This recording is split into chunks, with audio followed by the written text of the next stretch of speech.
E. Alba. At ako ay madalas din tawaging Clarita. Ang nag-iisang anak nila, Doña Pia Alba at Kapitan Tiago. Tinaguri ang pinakamagandang bituin at nag-iisang mutya ng Santiago.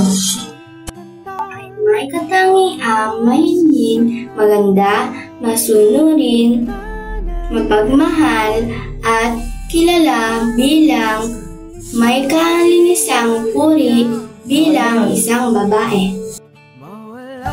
Bilang isang mistisa, bilog ang mga mata at ito marahil ang pamantayan ng kagandahan sa Pilipinas.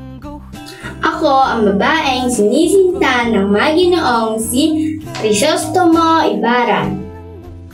Ang aking kababata na siya rin ang